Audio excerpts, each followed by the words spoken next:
ரீ-ரிலீஸில் மங்காத்தா இந்தியாவிலேயே நம்பர் 1. வாங்க என்ன விஷயம்னு டீட்டெயிலா பார்க்கலாம். தல அஜித்தோட மங்காத்தா ஆட்டம் ஆரம்பம். 15 வருஷம் கழிச்சு தியேட்டருக்கு வந்தாலும் வசூல்ல புது ரெக்கார்டை படைச்சிருக்கு. இது வேற எந்த ஹீரோவும் செய்யாத சாதனை. நேத்து ரீ-ரிலீஸ் ஆன மங்காத்தா முதல் நாளே இந்திய அளவுல 5,5 கோடி ரூபாய்க்கு மேல் வசூல் செஞ்சு மிரட்டி இருக்கு. இதுல ஹைலைட் என்னன்னா தமிழ்நாட்டுல மட்டும் 5 கோடி ரூபாய் வசூல் செஞ்சு இதுவரை ரீ-ரிலீஸ் ஆன படங்களிலேயே முதல் நாள் அதிக வசூல் செய்த படம்ங்கிற ஆல் டைம் ரெக்கார்டை மங்காத்தா படைச்சிருக்கு.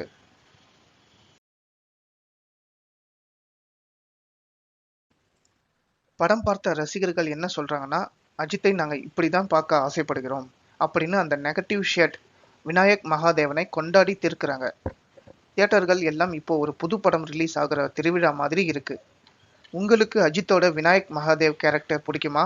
இல்ல மங்காத்தா 2 வந்தா மாசா இருக்குமா? கமெண்ட்ல சொல்லுங்க. வீடியோ பிடிச்சிருந்தா லைக் பண்ணுங்க.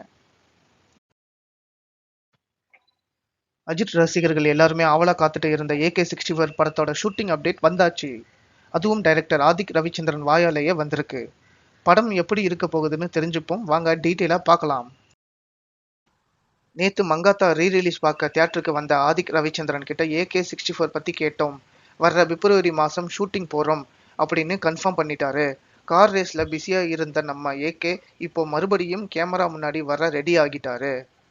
ஸோ படம் எப்படி இருக்கும்னு கேட்டதுக்கு குட் பேட் அக்லி ரசிகர்களுக்கு செஞ்ச படம். ஆனா AK-64 எல்லா தரப்பு மக்களுக்கும் குறிப்பா ஃபேமிலி ஆடியன்ஸ் மற்றும் கிட்ஸ் கொண்டாடுற மாதிரி ஒரு பக்கா என்டர்டெய்னரா இருக்கும்னு சொல்லியிருக்காரு. படத்துல ஏகப்பட்ட சர்ப்ரைஸ் இருக்குதாம். ஸோ அஜித் மறுபடியும் ஒரு மாஸ் ஃபேமிலி என்டர்டெய்னரா பார்க்க நீங்க எவ்வளவு வெயிட்டிங்? ஆதிக் மற்றும் அஜித் காம்போ ஹிட் அடிக்குமா? கமெண்ட்ல சொல்லுங்க. 2026 பொங்கல் வின்னர் யார்? விநியோகஸ்தர் உடைத்த உண்மை. வாங்க நியூஸ்ல போய் பார்க்கலாம். இந்த வருஷம் பொங்கலுக்கு பராசக்தி, வா வாத்தியார் அப்புறம் தலைவர் தம்பி தலைமையில்னு 3 படங்கள் ரேஸ்ல இருந்தது. பராசக்தி படம் 100 கோடியை தொட்டாலும் அதுக்கு கிடைச்சது என்னவோ மிக்ஸ்டு ரிவ்யூ தான். அதே மாதிரி வா வாத்தியார் படமும் ஒரு ஆவரேஜ் டாக் தான் வாங்குச்சு. ஆனா லேட்டா வந்தாலும் லேட்டஸ்டா வந்து மக்கள் வரவேற்பை பெற்றது தலைவர் தம்பி தலைமையில்தான். வசூலை விட கண்டென்ட் மற்றும் ஆடியன்ஸ் சாட்டிஸ்பிகேஷன்ல இந்த படம் தான் ரியல் வின்னர்னு விநியோகஸ்தர்கள் சொல்றாங்க. ஹைப் இல்லாம வந்த பாக்ஸ் ஆபீஸ்ல பந்தயம் அடிச்சிருக்காரு நம்ம ஜீவா. உங்ககிட்ட ஒரு கேள்வி. வசூல் அதிகமா பண்ணா படம் வின்னரா இல்ல மக்கள் மனசை ஜெயிச்சா படம் வின்னரா? உங்க கருத்துக்களை கமெண்ட்ல சொல்லவும். வீடியோ பிடிச்சிருந்தா லைக் பண்ணுங்க. டாடா படத்துக்கு அப்புறம் டைரக்டர் கணேஷ் கே பாபு செஞ்சிருக்கிற தரமான சம்பவம் தான் இந்த கராத்தே பாபு. டீசர் இப்போ ரிலீஸ் ஆகி சோஷியல் மீடியாவையே தெறிக்க விட்டுட்டு இருக்கு. இதை பத்தி வாங்க டீட்டெயிலா ஃபுல்லா பார்க்கலாம். கமெண்ட்ல சொல்லுங்க. இதே மாதிரி அதிரடி சினிமா அப்டேட்ஸ்களுக்கு நம்ம சேனலை மறக்காம சப்ஸ்கிரைப் பண்ணிக்கோங்க.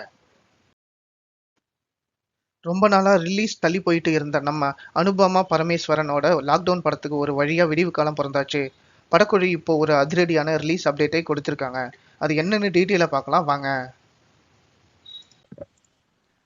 லைக்கா நிறுவனம் தயாரிப்புல AR ஜீவா இயக்கியுள்ள இந்த படம் ஆரம்பத்துல போன வருஷம் டிசம்பர் 5ஆம் தேதி ரிலீஸ் ஆகிறதா இருந்துச்சு. அப்புறம் கனமழை காரணமாக 12ஆம் தேதிக்கு ஒத்தி வச்சாங்க. ஆனா இப்போ எல்லா வெயிட்டிங்கிற்கும் எண்ட் கார்டு போடுற மாதிரி ஜனவரி 30ஆம் தேதி உலகெங்கும் தியேட்டர்கள்ல ரிலீஸ் ஆகுறதுன்னு அதிகாரப்பூர்வமா அறிவிச்சிட்டாங்க. இந்த படத்துல அனுபவமா கூட சார்லி, நிரோஷினி, லிவிங்ஸ்டன் ஒரு பெரிய பட்டாளமே நடிச்சிட்டு இருக்கு. ஒரு சாதாரண பெண்ணோட வாழ்க்கையில லாக்டவுன் நேரத்துல ஒரு முக்கியமான சம்பவத்தை வச்சு இந்த படம் உருவாகி இருக்கு. ஸோ மக்களே, அனுபமாவோட இந்த பவர்ஃபுல் பர்ஃபார்மன்ஸை தியேட்டரில் பார்க்க நீங்கள் எவ்வளோ வெயிட்டிங்? ஜனவரி 30 அன்னைக்கு படம் பார்க்க போறீங்களா? கமெண்ட்ல சொல்லுங்க. இதே மாதிரி லேட்டஸ்ட் சினிமா அப்டேட்ஸ்களுக்கு நம்ம சேனலை சப்ஸ்கிரைப் பண்ணிக்கோங்க.